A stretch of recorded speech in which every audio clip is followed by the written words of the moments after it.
Hi, welcome to on study. आज हम बात करेंगे कनाडा की कंप्लीट एडमिशन प्रोसेस के बारे में और साथ ही साथ हम बात करेंगे कनाडा के वीज़ा प्रोसेस के बारे में भी।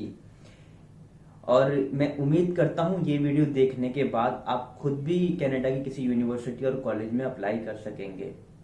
इस वीडियो को मैंने 3 स्टेप्स में डिवाइड किया है, जिसमें पहला स्टेप है नो बिफोर यू गो, और दूसरा स्टेप है इसमें एडमिशन प्रोसेस, और तीसरा स्टेप है इसमें जो कि मोस्ट इम्पॉर्टेंट है वो है आपका वीज़ा प्रोसेस।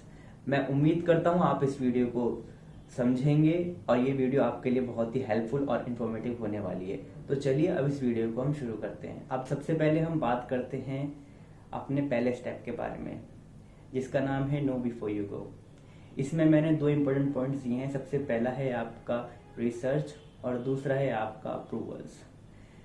सबसे पहले हम बात करते हैं रिसर्च की। रिसर्च में आपको खुद से सेल्फ रिसर्च करनी होगी।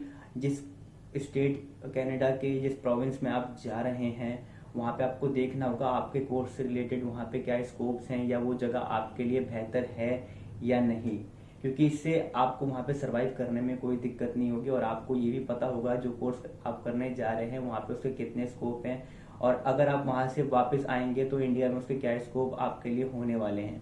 तो ये चीज़ें आप सबसे पहले खुद करिए, जो कि बहुत ही इम्पोर्टेंट है। दूसरा है हमारा अप्रूवल्स। अप्रूवल्स में आपको 2 इम्पोर्टेंट अप्रूवल्स देखने होंगे जो कि बहुत ही ज़रूरी है। इन अप्रूवल्स के बिना आप वीज़ा के लिए अप्लाई नहीं कर सकेंगे। तो इसमें सबसे पहला जो अप्रूवल्स है वो है DLI अप्रूवल्स, जिसका पूरा नाम है डेजिग्नेटेड लर्निंग इंस्टीट्यूट, और दूसरा अप्रूवल है वो अभी कोविड-19 के चलते लाया गया है, उसे कहते हैं कोविड-19 रेडीनेस प्लान। अब इन दोनों अप्रूवल्स में से अगर किसी यूनिवर्सिटी के पास एक भी अप्रूवल्स नहीं है तो आप वीज़ा प्रोसेस के लिए एलिजिबल ही नहीं रहोगे, क्योंकि ये अप्रूवल्स बहुत ही इंपॉर्टेंट है इस टाइम पर। तो हम बात करेंगे अपने दूसरे प्रोसेस के बारे में, जो है एडमिशन प्रोसेस। एडमिशन प्रोसेस में आपके पास ये 4 डॉक्यूमेंट्स होने बहुत ज़रूरी हैं, जिसमें सबसे पहला है आपका ट्रांसक्रिप्ट, दूसरा है आपका आइल्स या टॉफिल भी हो सकता है, और तीसरा डॉक्यूमेंट है आपका पासपोर्ट, और 4th डॉक्यूमेंट है आपका LOR। पहले हम बात कर लेते हैं ट्रांसक्रिप्ट के बारे में। ट्रांसक्रिप्ट पेड होती है, जिसको लेने के लिए आपको 2 से 4 या 5 हज़ार के बीच में खर्च करना पड़ सकता है। ये डिपेंड करता है आपकी यूनिवर्सिटी या कॉलेज या बोर्ड के ऊपर, और इसको आपके पास आने में 15 से 20 दिन लग जाते हैं। तो आप अगर अप्लाई करें तो थोड़ा पहले ही करें तो बेहतर होगा। और इसमें होता क्या है मैं आपको ये भी बता देता हूँ। एक पेपर पे, जो ऑफिशियल पेपर होता है आपके स्कूल का या यूनिवर्सिटी का, उस पे वो लिख के देते हैं कि किस सब्जेक्ट में आपके कितने स्कोर थे और आपने कौन कौन से सब्जेक्ट पढ़े हैं। ये आपको बाय पोस्ट होकर आता है और ये सील्ड पैक होता है। अगर आप मेरी राय माने तो आपको बोलूँ कि आप कम से कम 4 से 5 सेट ले लीजिए, क्योंकि 2 तो आपके यहीं यूज हो जाते हैं, एक एडमिशन प्रोसेस के दौरान और दूसरा आपका वीज़ा प्रोसेस के दौरान।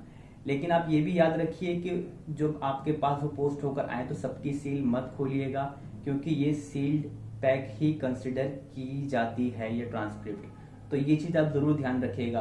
हाँ, पर एडमिशन और वीज़ा प्रोसेस के लिए आप ज़रूर ओपन कर लें, ये नहीं कि आप उसको भी ना ओपन करें, लेकिन वो भी आप पहले वेबसाइट में उसके बारे में पूरी नॉलेज ले लीजिए कि कैसे उसको यूज़ करना है आपको। बाकी आप अगर मुझसे पूछेंगे तो मैं आपको बता दूंगा। मैंने अपना कॉन्टैक्ट नंबर डिस्क्रिप्शन बॉक्स में डाला हुआ है। अब हम बात करते हैं दूसरे डॉक्यूमेंट्स के बारे में, जो है आपका आइल्स।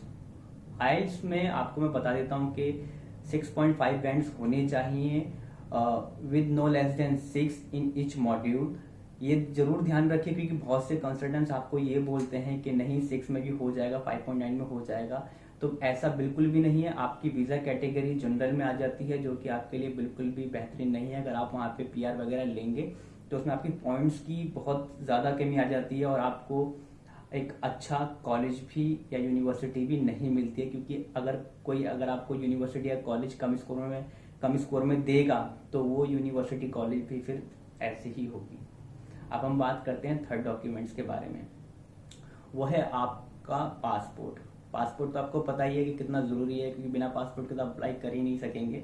और उसकी टाइम ड्यूरेशन अथॉरिटी पर डिपेंड करती है आपकी कि कितना टाइम और ड्यूरेशन लगेगी, और कॉस्ट भी आपको इजीली पता चली जाएगी, ये बताने वाली कोई बात है भी नहीं। अब हम बात करते हैं LOR की।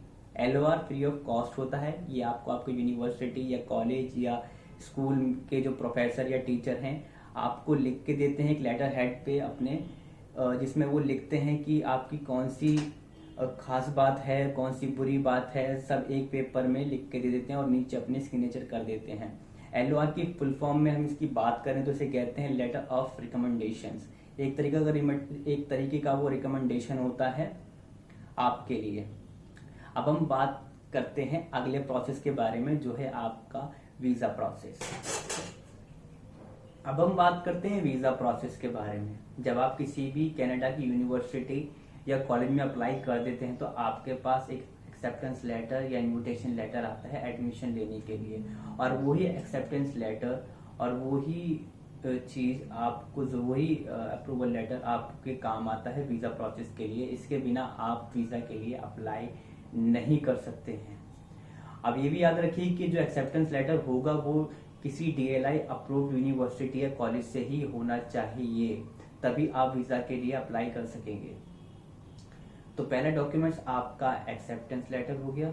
दूसरा डॉक्यूमेंट्स आपका पासपोर्ट, जिसकी डिटेल्स हमारी गवर्नमेंट अथॉरिटी आपको अपनी वेबसाइट पे प्रोवाइड करवा देती है।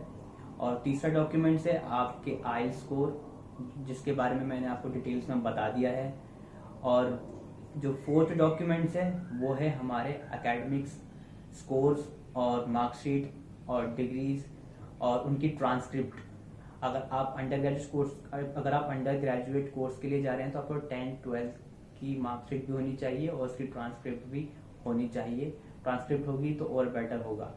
और अगर आप मास्टर के लिए जा रहे हैं तो आपके पास आपकी जो सेमेस्टर्स की मार्कशीट और डिग्री और उसकी ट्रांसक्रिप्ट होगी तो और बेहतर होगा। तो ये एकेडमिक डॉक्यूमेंट्स में जरूर लगेगा आपका। और जो फिफ्थ डॉक्यूमेंट्स है वो है आपका मेडिकल के बारे में आपको बता देता हूँ। अगर आपको मेडिकल कराना पड़ेगा जिसमें आपकी पूरी बॉडी की डिटेल्स होंगी कि आपकी बॉडी में क्या कमियां हैं और क्या आपकी बॉडी कितनी सही है, कितनी मतलब हेल्थ कंडीशन आपकी कैसी है। ये मेडिकल कराने के लिए आप ऐसे किसी भी क्लिनिक या किसी भी हॉस्पिटल जाकर नहीं करा सकते हैं।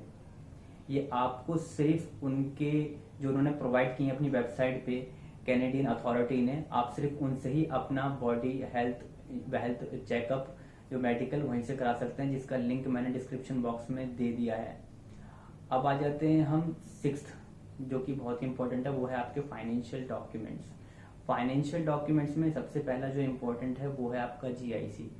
अब मैं बता देता हूँ GIC होता क्या है। GIC होता है गारंटी ऑफ इन्वेस्टमेंट सर्टिफिकेट, जो कि आपको बैंक ही प्रोवाइड करवाता है। और दो बैंक काफी पॉपुलर हैं, जिसमें है स्कॉशिया जो कि कैनेडियन बैंक है और दूसरा है ICI। Scotia bank Canadian bank है। अगर आप मेरी राय माने तो आप स्कॉशिया बैंक में ही अपना अकाउंट खुलवाएं, GIC अकाउंट। और उस अमाउंट उसको खुलवाने के लिए आपको कुछ अमाउंट पे करना होता है। वो होता है $10,200 कैनेडियन डॉलर। 10,000 जो होती है वो उसकी कॉस्ट होती है, जो कि वहाँ पे जो आपकी पेमेंट है वो जमा हो जाती है, और $200 कैनेडियन डॉलर जो है वो उनकी प्रोसेसिंग फीस होती है। और ये पैसे आपको रिटर्न में ऐसे मिलते हैं जैसे आप कनाडा पहुंच जाते हैं तो within a week first month में आपको 2,000 कैनेडियन डॉलर की इंस्टॉलमेंट मिलती है, और नेक्स्ट 11 मंथ आपको 670 कैनेडियन डॉलर की इंस्टॉलमेंट मिलती रहती है।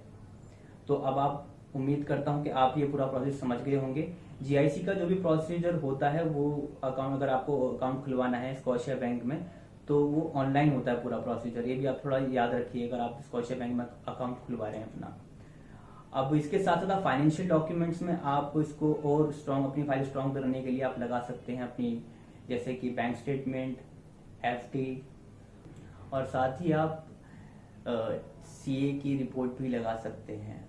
इसके बाद अगर आपको वीज़ा अप्लाई करना है तो आप VFS के थ्रू भी अप्लाई कर सकते हैं।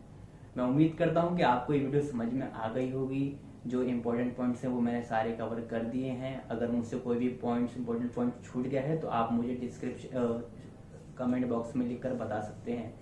आप इस वीडियो को लाइक कीजिए, शेयर कीजिए और मेरे चैनल को सब्सक्राइब कीजिए।